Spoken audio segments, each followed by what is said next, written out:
Far out in the ocean, where the water is as blue as the prettiest cornflower and as clear as crystal, it is very, very deep. So deep indeed that no cable could fathom it. Many church steeples, piled one upon another, would not reach from the ground beneath to the surface of the water above. There dwell the Sea King and his subjects. We must not imagine that there is nothing at the bottom of the sea but bare yellow sand. No, indeed, the most singular flowers and plants grow there, the leaves and stems of which are so pliant that the slightest agitation of the water causes them to stir as if they had life.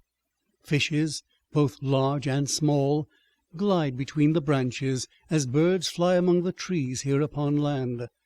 In the deepest spot of all stands the castle of the Sea King. Its walls are built of coral, and the long Gothic windows are of the clearest amber. The roof is formed of shells that open and close as the water flows over them. Their appearance is very beautiful, for in each lies a glittering pearl, which would be fit for the diadem of a queen. The Sea King had been a widower for many years, and his aged mother kept house for him. She was a very wise woman, and exceedingly proud of her high birth. On that account she wore 12 oysters on her tail, while others, also of a high rank, were only allowed to wear 6. She was, however, deserving of very great praise, especially for her care of the little sea princesses, her granddaughters. They were 6 beautiful children, but the youngest was the prettiest of them all. Her skin was as clear and delicate as a rose-leaf, and her eyes as blue as the deepest sea. But like all the others, she had no feet, and her body ended in a fish's tail. All day long they played in the great halls of the castle, or among the living flowers that grew out of the walls.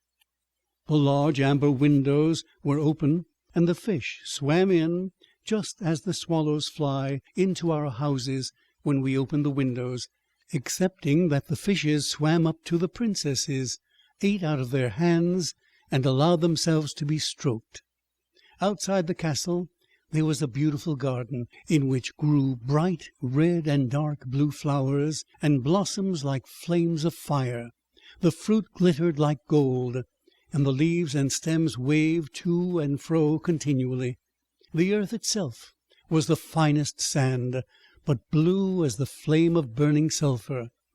Over everything lay a peculiar blue radiance, as if it were surrounded by the air from above, through which the blue sky shone, instead of the dark depths of the sea. In calm weather the sun could be seen looking like a purple flower, with the light streaming from the calyx. Each of the young princesses had a little plot of ground in the garden where she might dig and plant as she pleased. One arranged her flower bed into the form of a whale. Another thought it better to make hers like the figure of a little mermaid.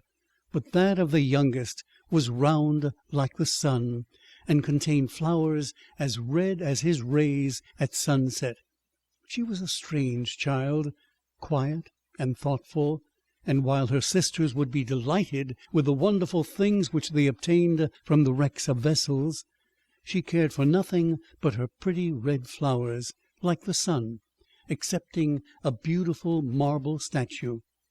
It was the representation of a handsome boy, carved out of pure white stone, which had fallen to the bottom of the sea from a wreck. She planted by the statue a rose-coloured weeping willow.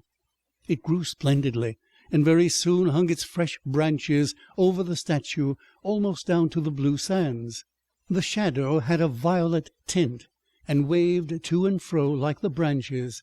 It seemed as if the crown of the tree and the root were at play, and trying to kiss each other. Nothing gave her so much pleasure as to hear about the world above the sea. She made her old grandmother tell her all she knew of the ships and of the towns, the people and the animals. To her it seemed most wonderful and beautiful to hear that the flowers of the land should have fragrance, and not those below the sea, that the trees of the forest should be green, and that the fishes among the trees could sing so sweetly that it was quite a pleasure to hear them. Her grandmother called the little birds fishes, or she would not have understood her, for she had never seen birds.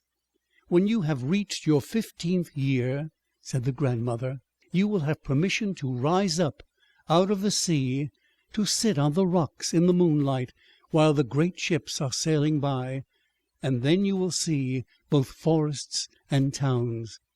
In the following year one of the sisters would be 15, but as each was a year younger than the other, the youngest would have to wait 5 years before her turn came to rise up from the bottom of the ocean and see the earth as we do. However, each promised to tell the others what she saw on her first visit, and what she thought the most beautiful, for their grandmother could not tell them enough. There were so many things on which they wanted information.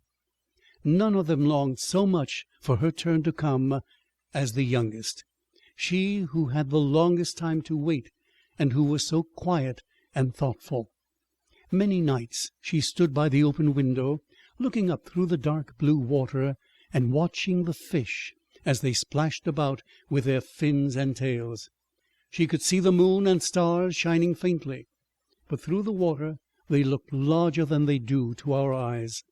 When something like a black cloud passed between her and them, she knew that it was either a whale swimming over her head, or a ship full of human beings who never imagined that a pretty little mermaid was standing beneath them, holding out her white hands towards the keel of their ship. As soon as the eldest was 15, she was allowed to rise to the surface of the ocean. When she came back, she had hundreds of things to talk about, but the most beautiful, she said, was to lie in the moonlight on a sandbank in the quiet sea near the coast, and to gaze on a large town near by, where the lights were twinkling like hundreds of stars, to listen to the sounds of the music, the noise of the carriages, and the voices of human beings, and then to hear the merry bells peal out from the church steeples. And because she could not go near to all those wonderful things, she longed for them more than ever. Oh, did not the youngest sister listen eagerly to all these descriptions! And afterwards, when she stood at the open window, looking up through the dark blue water, she thought of the great city, with all its bustle and noise, and even fancied she could hear the sound of the church bells down in the depths of the sea.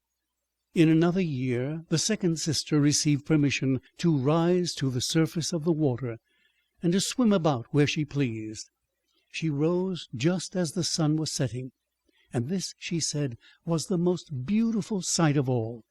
The whole sky looked like gold, while violet and rose-coloured clouds, which she could not describe, floated over her, and still more rapidly than the clouds flew a large flock of wild swans toward the setting sun, looking like a long white veil across the sea. She also swam toward the sun, but it sunk into the waves, and the rosy tints faded from the clouds and from the sea. The third sister's turn followed. She was the boldest of them all, and she swam up a broad river that emptied itself into the sea. On the banks she saw green hills covered with beautiful vines. Palaces and castles peeped out from amid the proud trees of the forest. She heard the birds singing, and the rays of the sun were so powerful that she was obliged often to dive down under the water to cool her burning face. In a narrow creek she found a whole troop of little human children, quite naked, and sporting about in the water. She wanted to play with them, but they fled in a great fright. And then a little black animal came to the water. It was a dog, but she did not know that, for she had never before seen one. This animal barked at her so terribly that she became frightened and rushed back to the open sea.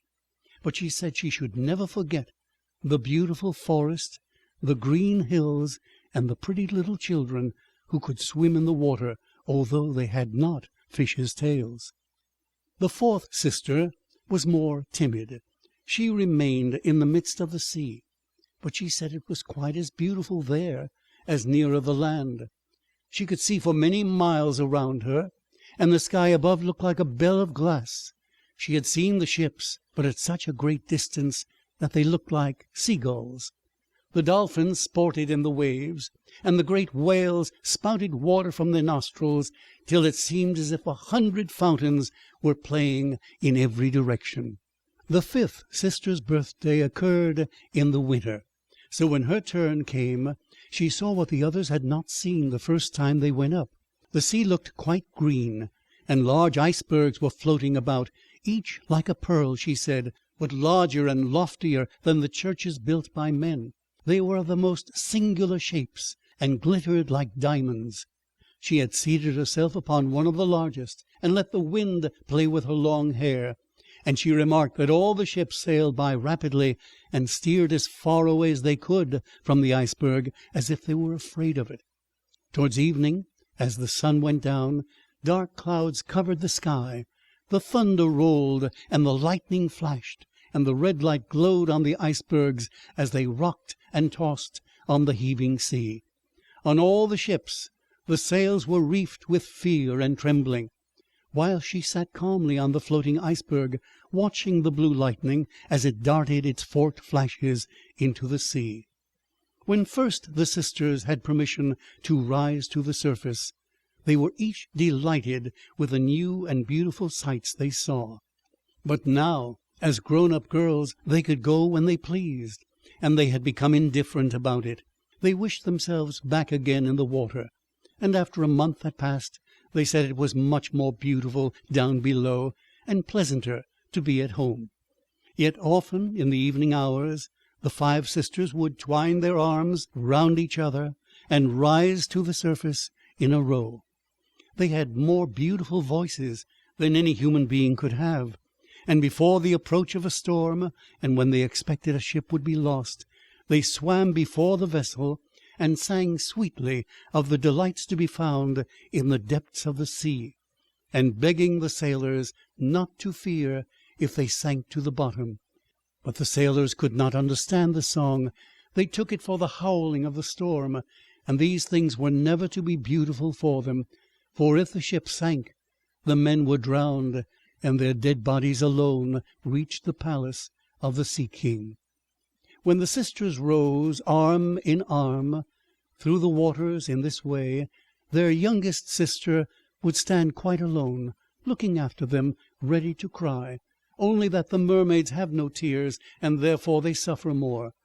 "Oh, were I but 15 years old," said she, "I know that I shall love the world up there, and all the people who live in it." At last she reached her 15th year. "Well, now you are grown up," said the old dowager, her grandmother, "so you must let me adorn you like your other sisters." And she placed a wreath of white lilies in her hair, and every flower leaf was half a pearl. Then the old lady ordered 8 great oysters to attach themselves to the tail of the princess, to show her high rank. "But they hurt me so," said the little mermaid. "Pride must suffer pain," replied the old lady. Oh, how gladly she would have shaken off all this grandeur and laid aside the heavy wreath. The red flowers in her own garden would have suited her much better, but she could not help herself, so she said farewell, and rose as lightly as a bubble to the surface of the water. The sun had just set as she raised her head above the waves, but the clouds were tinted with crimson and gold, and through the glimmering twilight beamed the evening star in all its beauty. The sea was calm, and the air mild and fresh. A large ship with 3 masts lay becalmed on the water, with only one sail set, for not a breeze stiffed, and the sailors sat idle on deck or amongst the rigging. There was music and song on board, and as darkness came on, 100 colored lanterns were lighted, as if the flags of all nations waved in the air. The little mermaid swam close to the cabin windows, and now and then, as the waves lifted her up, she could look in through the clear glass window panes and see a number of well-dressed people within. Among them was a young prince, the most beautiful of all, with large black eyes. He was 16 years of age, and his birthday was being kept with much rejoicing. The sailors were dancing on deck, but when the prince came out of the cabin, more than 100 rockets rose in the air, making it as bright as day. The little mermaid was so startled that she dived under water, and when she again stretched out her head, it appeared as if all the stars of heaven were falling around her. She had never seen such fireworks before. Great suns spurted fire about. Splendid fireflies flew into the blue air, and everything was reflected in the clear, calm sea beneath. The ship itself was so brightly illuminated that all the people, and even the smallest rope, could be distinctly and plainly seen. And how handsome the young prince looked as he pressed the hands of all present and smiled at them, while the music resounded through the clear night air.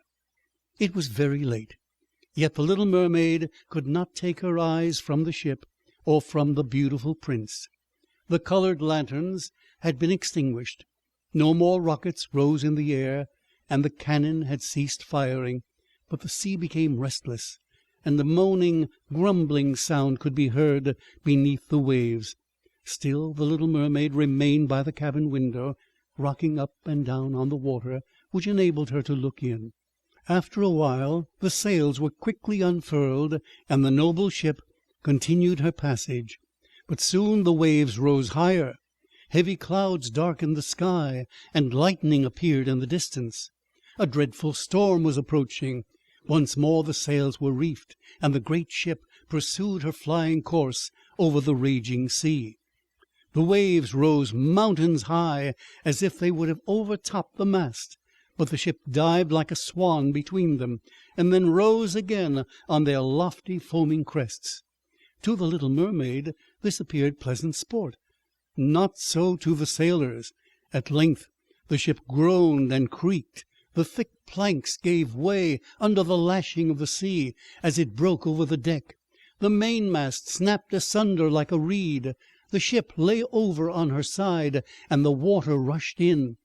The little mermaid now perceived that the crew were in danger. Even she herself was obliged to be careful to avoid the beams and planks of the wreck which lay scattered on the water. At one moment it was so pitch dark that she could not see a single object, but a flash of lightning revealed the whole scene. She could see every one who had been on board, excepting the prince. When the ship parted, she had seen him sink into the deep waves, and she was glad, for she thought he would now be with her. And then she remembered that human beings could not live in the water, so that when he got down to her father's palace he would be quite dead. But he must not die. So she swam about among the beams and planks which strewed the surface of the sea, forgetting that they could crush her to pieces. And then she dived deeply under the dark waters, rising and falling with the waves, till at length she managed to reach the young prince, who was fast losing the power of swimming in that stormy sea. His limbs were failing him, his beautiful eyes were closed, and he would have died had not the little mermaid come to his assistance. She held his head above the water, and let the waves drift them where they would. In the morning the storm had ceased, but of the ship not a single fragment could be seen. The sun rose up red and glowing from the water, and its beams brought back the hue of health to the prince's cheeks, but his eyes remained closed. The mermaid kissed his high, smooth forehead and stroked back his wet hair. He seemed to her like the marble statue in her little garden, and she kissed him again and wished that he might live. Presently they came in sight of land. She saw lofty blue mountains on which the white snow rested as if a flock of swans were lying upon them. Near the coast were beautiful green forests, and close by stood a large building. Whether a church or convent she could not tell. Orange and citron trees grew in the garden, and before the door stood lofty palms. The sea here formed a little bay, in which the water was quite still, but very deep, So she swam with the handsome prince to the beach, which was covered with fine white sand, and there she laid him in the warm sunshine, taking care to raise his head higher than his body. Then bells sounded in the large white building, and a number of young girls came into the garden.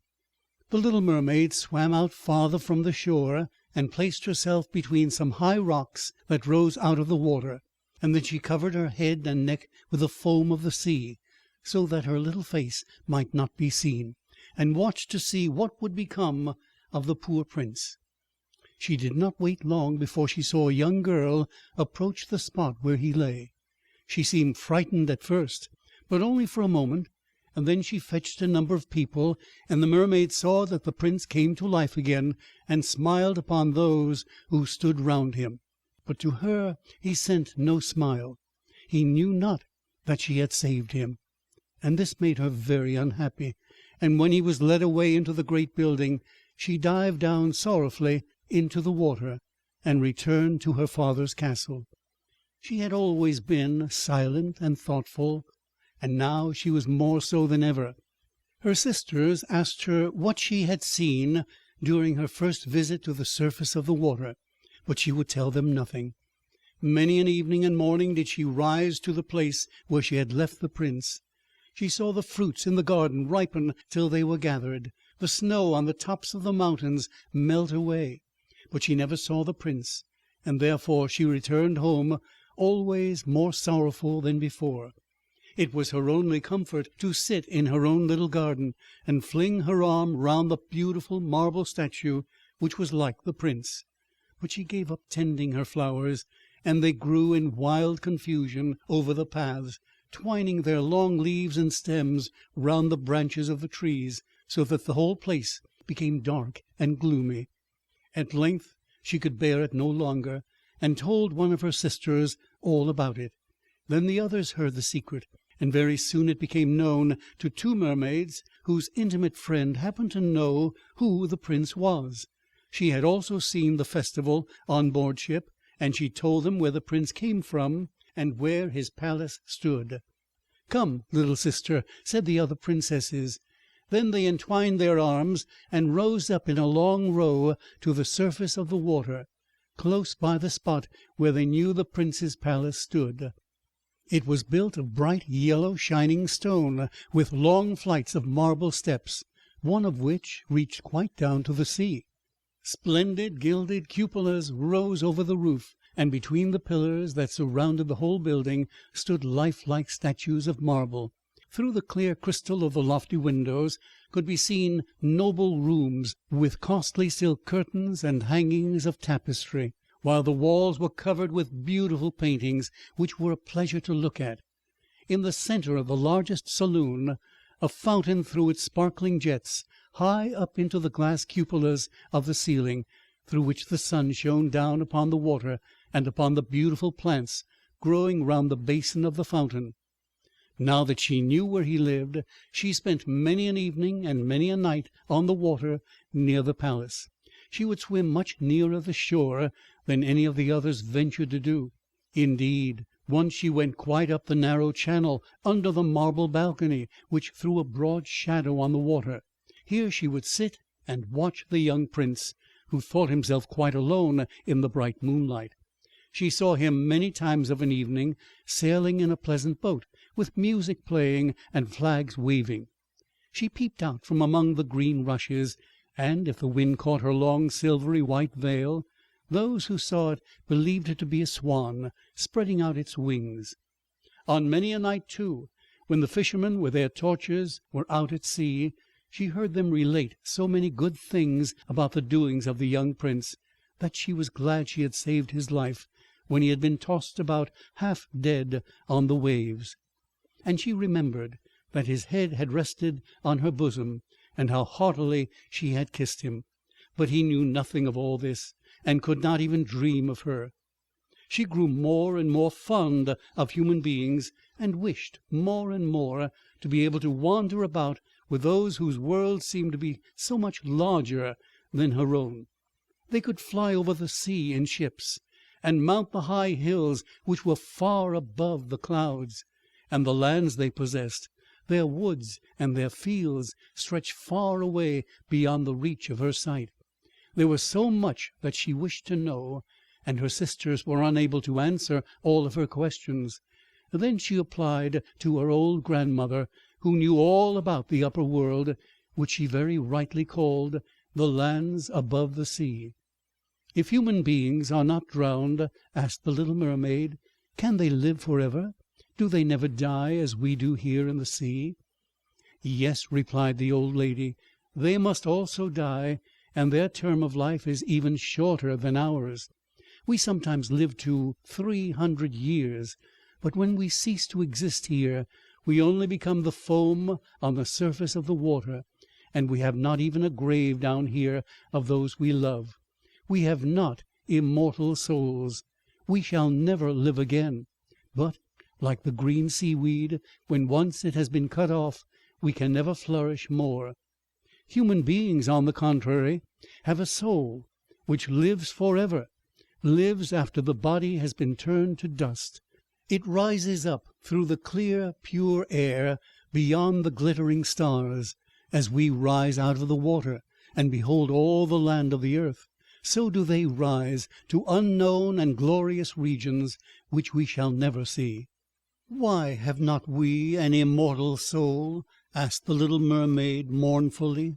"I would gladly give all the hundreds of years that I have to live, to be a human being only for one day, and to have the hope of knowing the happiness of that glorious world above the stars." "You must not think of that," said the old woman. "We feel ourselves to be much happier and much better off than human beings." "So I shall die," said the little mermaid, "and as the foam of the sea I shall be driven about, never again to hear the music of the waves, or to see the pretty flowers, nor the red sun. Is there anything I can do to win an immortal soul?" "No," said the old woman, "unless a man were to love you so much that you were more to him than his father or mother, and if all his thoughts and all his love were fixed upon you, and the priest placed his right hand in yours, and he promised to be true to you here and hereafter, then his soul would glide into your body, and you would obtain a share in the future happiness of mankind. He would give a soul to you, and retain his own as well. But this can never happen.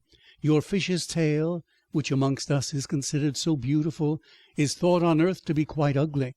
They do not know any better, and they think it is necessary to have two stout props, which they call legs, in order to be handsome." Then the little mermaid sighed, and looked sorrowfully at her fish's tail. "Let us be happy," said the old lady, "and dart and spring about during the 300 years that we have to live, which is really quite long enough. After that we can rest ourselves all the better. This evening we are going to have a court ball." It was one of those splendid sights which we can never see on earth. The walls and the ceiling of the large ballroom were of thick but transparent crystal. Many hundreds of colossal shells, some of a deep red, others of a grass green, stood on each side in rows, with blue fire in them, which lighted up the whole saloon and shone through the walls, so that the sea was also illuminated. Innumerable fishes, great and small, swam past the crystal walls. On some of them the scales glowed with a purple brilliancy, and on others they shone like silver and gold. Through the halls flowed a broad stream, and in it danced the mermen and the mermaids to the music of their own sweet singing. No one on earth has such a lovely voice as theirs. The little mermaid sang more sweetly than them all. The whole court applauded her with hands and tails, and for a moment her heart felt quite gay, for she knew she had the loveliest voice of any on earth or in the sea. But she soon thought again of the world above her, for she could not forget the charming prince, nor her sorrow that she had not an immortal soul like his. Therefore she crept away silently out of her father's palace, and while everything within was gladness and song, she sat in her own little garden, sorrowful and alone. Then she heard the bugles sounding through the water, and thought, "He is certainly sailing above, he on whom my wishes depend, and in whose hands I should like to place the happiness of my life, I will venture all for him, and to win an immortal soul. While my sisters are dancing in my father's palace, I will go to the sea witch, of whom I have always been so much afraid, but she can give me counsel and help." And then the little mermaid went out from her garden and took the road to the foaming whirlpools, behind which the sorceress lived. She had never been that way before. Neither flowers nor grass grew there. Nothing but bare, grey, sandy ground stretched out to the whirlpool, where the water, like foaming mill-wheels, whirled round and everything that it seized and cast it into the fathomless deep. Through the midst of these crushing whirlpools the little mermaid was obliged to pass, to reach the dominions of the sea witch. And also for a long distance the only road lay right across a quantity of warm bubbling mire, called by the witch her turf moor. Beyond this stood her house, in the centre of a strange forest, in which all the trees and flowers were polypi, half animal and half plants. They looked like serpents with 100 heads growing out of the ground. The branches were long, slimy arms, with fingers like flexible worms, moving limb after limb from the root to the top. All that could be reached in the sea they seized upon and held fast, so that it never escaped from their clutches. The little mermaid was so alarmed at what she saw that she stood still, and her heart beat with fear, and she was very nearly turning back. But she thought of the prince and of the human soul for which she longed, and her courage returned. She fastened her long flowing hair round her head, so that the polypi might not seize hold of it. She laid her hands together across her bosom, and then she darted forward, as a fish shoots through the water, between the supple arms and fingers of the ugly polypi, which were stretched out on each side of her. She saw that each held in its grasp something it had seized with its numerous little arms, as if they were iron bands. The white skeletons of human beings who had perished at sea, and had sunk down into the deep waters. Skeletons of land animals, oars, rudders, chests of ships were lying tightly grasped by their clinging arms. Even a little mermaid, whom they had caught and strangled, and this seemed the most shocking of all to the little princess. She now came to a space of marshy ground in the wood, where large fat water snakes were rolling in the mire and showing their ugly drab-coloured bodies. In the midst of this spot stood a house, built with the bones of shipwrecked human beings. There sat the sea witch, allowing a toad to eat from her mouth, just as people sometimes feed a canary with a piece of sugar. She called the ugly water snakes her little chickens, and allowed them to crawl all over her bosom. "I know what you want," said the sea witch. "It is very stupid of you, but you shall have your way, and it will bring you sorrow, my pretty princess. You want to get rid of your fish's tail, and to have 2 supports instead of it, like human beings on earth, so that the young prince may fall in love with you, and that you may have an immortal soul." And then the witch laughed so loud and disgustingly that the toad and the snakes fell to the ground and lay there wriggling about. "You are but just in time," said the witch, "for after sunrise tomorrow I should not be able to help you till the end of another year. I will prepare a draught for you, with which you must swim to land tomorrow before sunrise, and sit down on the shore and drink it. Your tail will then disappear and shrink up into what mankind calls legs, and you will feel great pain, as if a sword were passing through you. But all who see you will say that you are the prettiest little human being they ever saw. You will still have the same floating gracefulness of movement, and no dancer will ever tread so lightly. But at every step you take, it will feel as if you were treading upon sharp knives, and that the blood must flow. If you will bear all this, I will help you." "Yes, I will," said the little princess in a trembling voice, as she thought of the prince and the immortal soul. "But think again," said the witch, For when once your shape has become like a human being, you can no more be a mermaid. You will never return through the water to your sisters or to your father's palace again.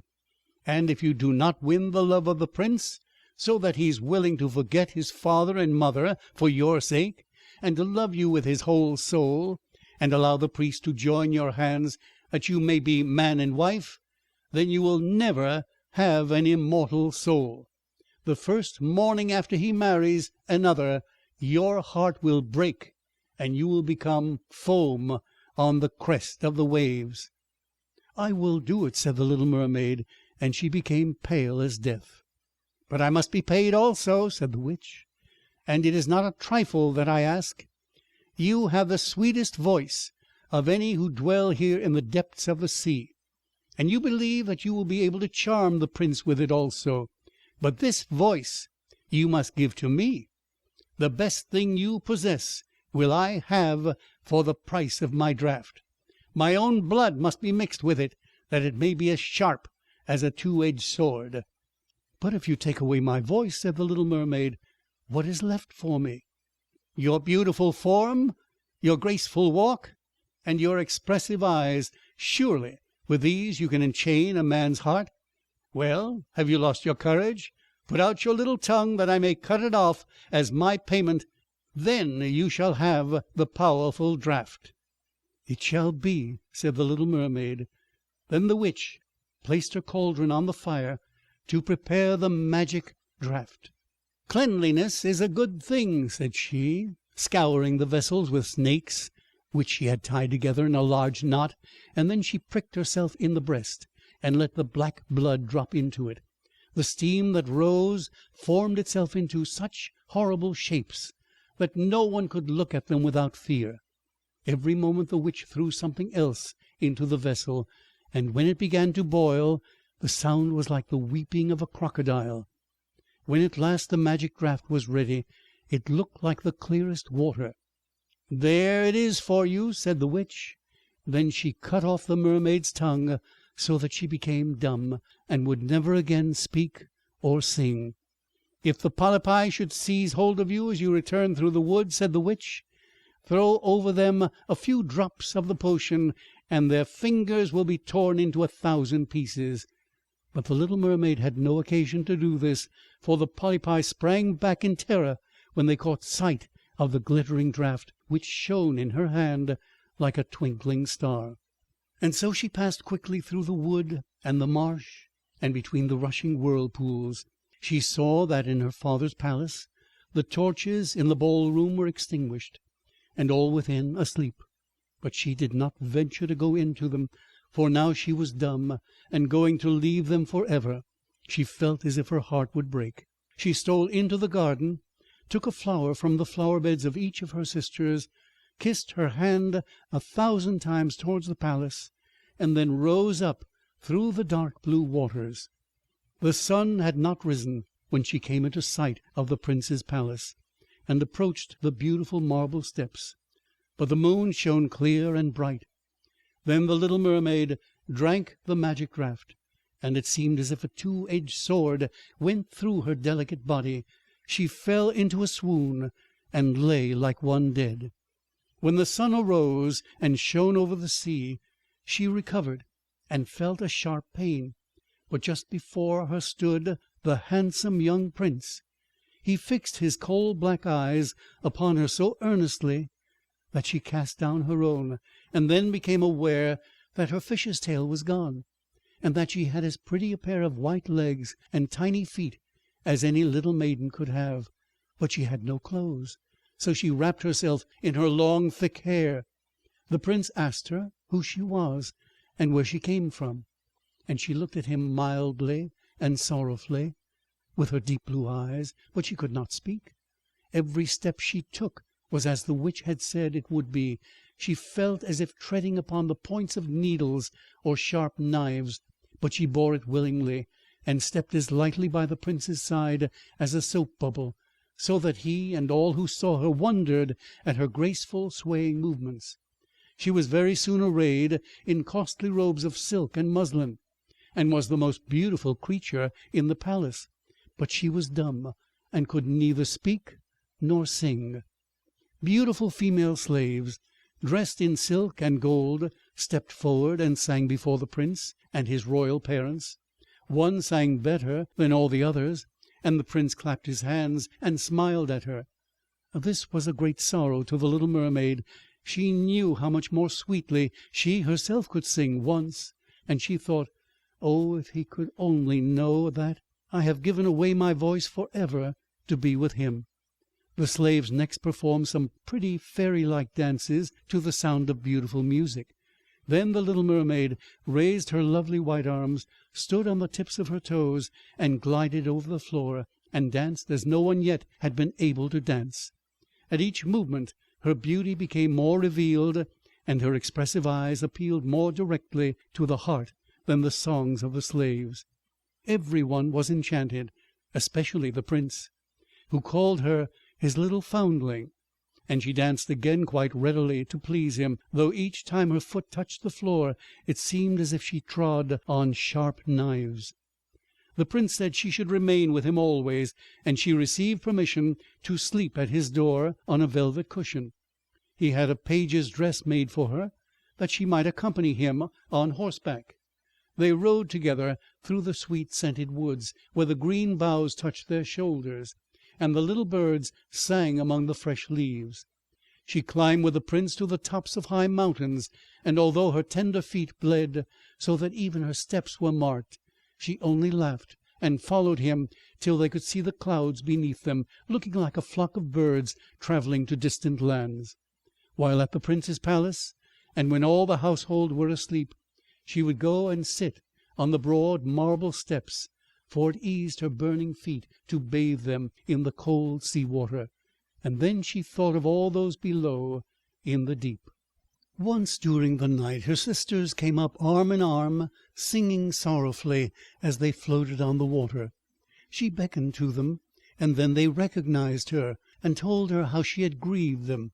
After that they came to the same place every night, and once she saw in the distance her old grandmother, who had not been to the surface of the sea for many years, and the old sea king, her father, with his crown on his head. They stretched out their hands towards her, but they did not venture so near the land as her sisters did.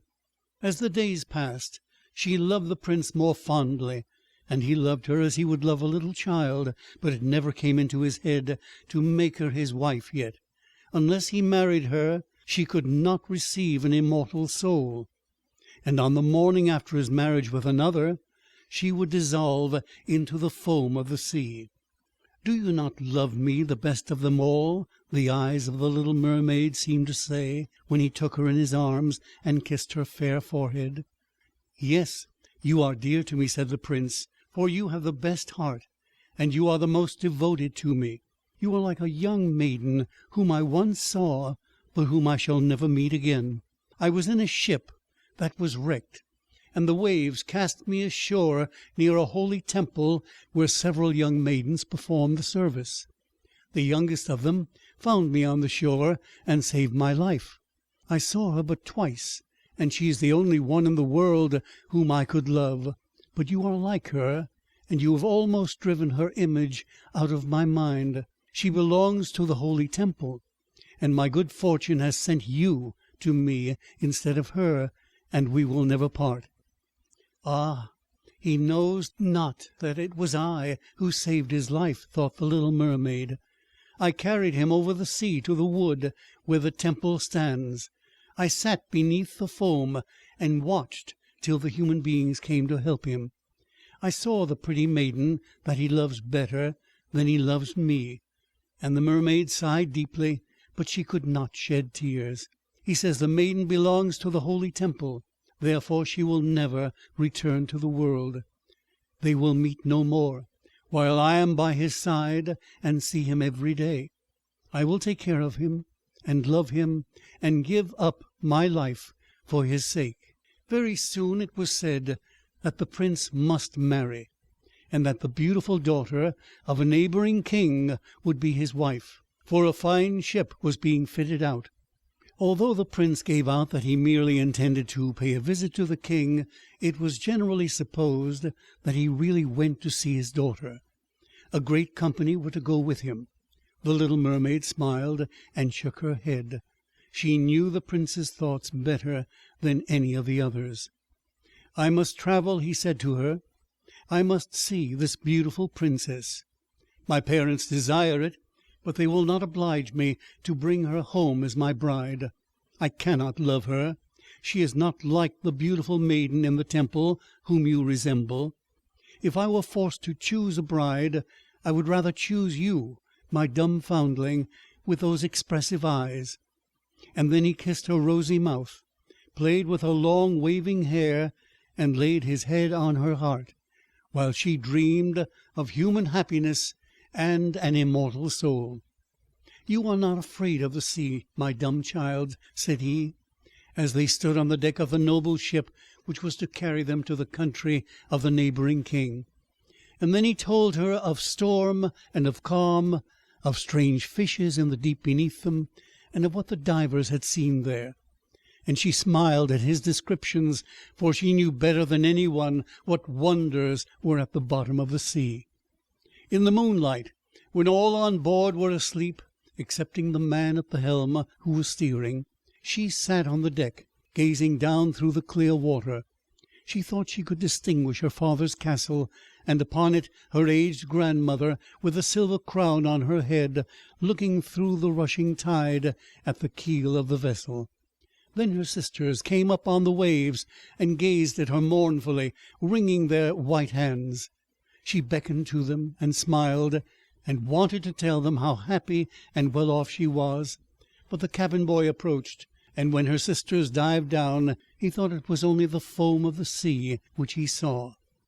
The next morning the ship sailed into the harbour of a beautiful town belonging to the king whom the prince was going to visit. The church bells were ringing, and from the high towers sounded a flourish of trumpets, and soldiers with flying colours and glittering bayonets lined the rocks through which they passed. Every day was a festival. Balls and entertainments followed one another.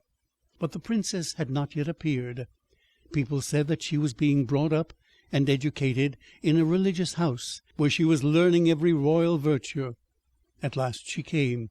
Then the little mermaid, who was very anxious to see whether she really was beautiful, was obliged to acknowledge that she had never seen a more perfect vision of beauty.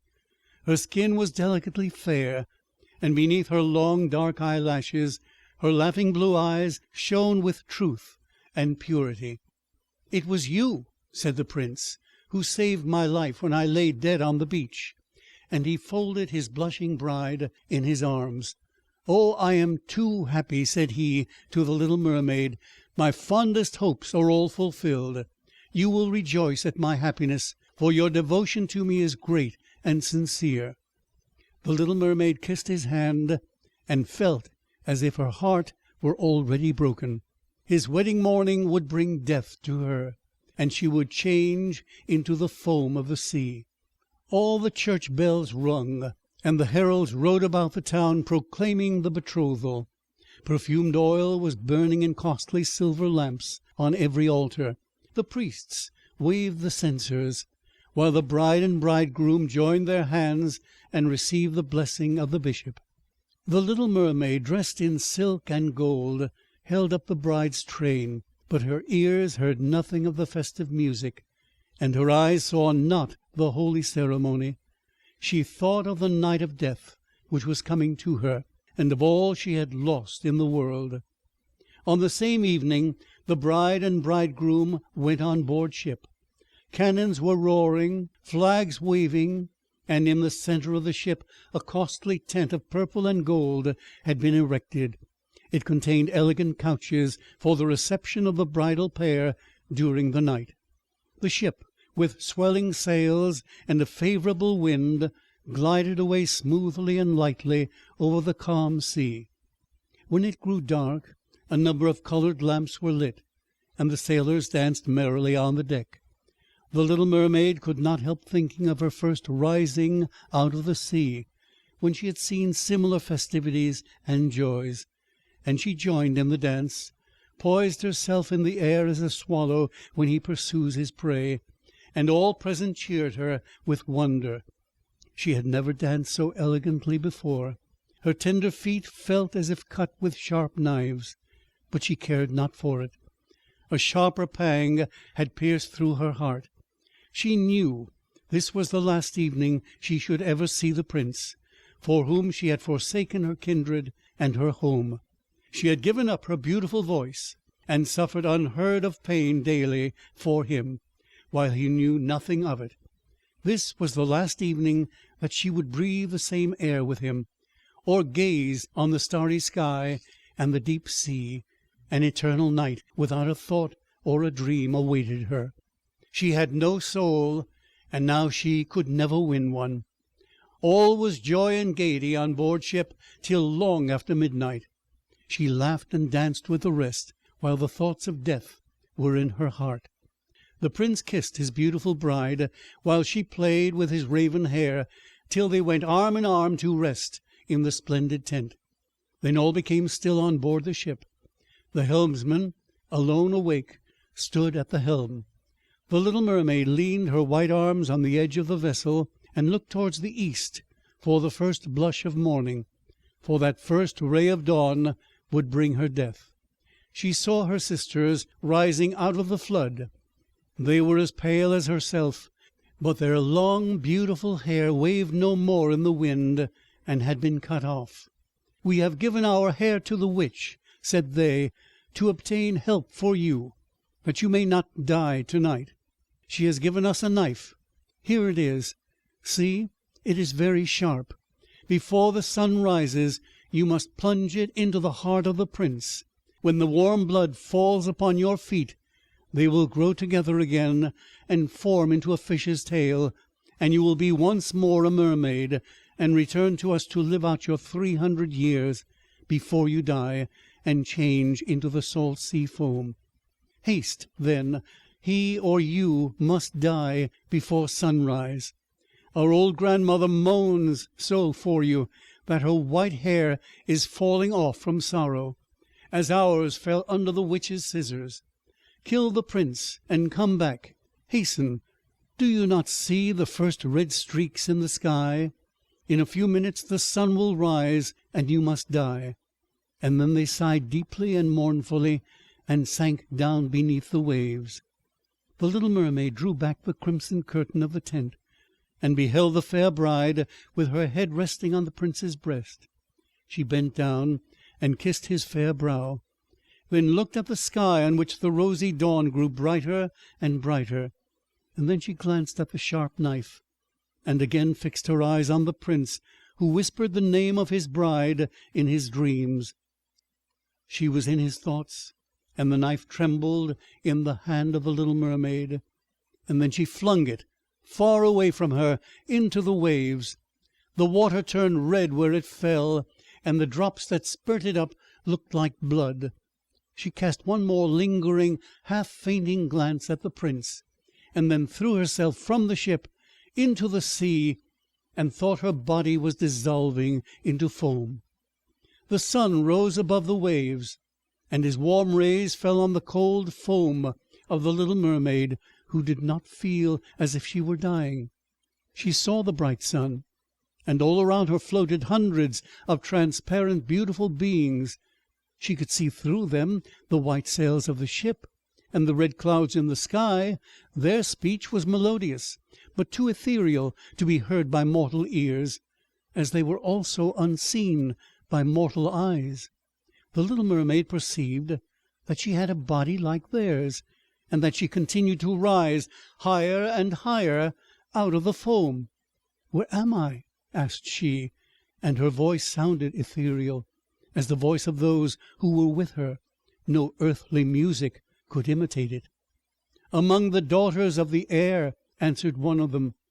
"A mermaid has not an immortal soul, nor can she obtain one unless she wins the love of a human being.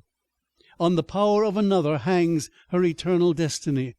But the daughters of the air, although they do not possess an immortal soul, can by their good deeds procure one for themselves. We fly to warm countries, and cool the sultry air that destroys mankind with the pestilence. We carry the perfume of the flowers to spread health and restoration. After we have striven for 300 years to all the good in our power, we receive an immortal soul, and take part in the happiness of mankind. You, poor little mermaid, have tried with all your whole heart to do as we are doing. You have suffered and endured and raised yourself to the spirit world by your good deeds. And now, by striving for 300 years in the same way, you may obtain an immortal soul." The little mermaid lifted her glorified eyes towards the sun, and felt them for the first time filling with tears. On the ship in which she had left the prince there were life and noise. She saw him and his beautiful bride searching for her. Sorrowfully they gazed at the pearly foam, as if they knew she had thrown herself into the waves. Unseen, she kissed the forehead of her bride and fanned the prince, and then mounted with the other children of the air to a rosy cloud that floated through the ether. "After 300 years, thus shall we float into the kingdom of heaven," said she. "And we may even get there sooner," whispered one of her companions. "Unseen, we can enter the houses of men, where there are children, and for every day on which we find a good child, who is the joy of his parents and deserves their love, our time of probation is shortened. The child does not know, when we fly through the room, that we smile with joy at his good conduct, for we can count 1 year less of our 300 years. But when we see a naughty or a wicked child, we shed tears of sorrow, and for every tear a day is added to our time of trial."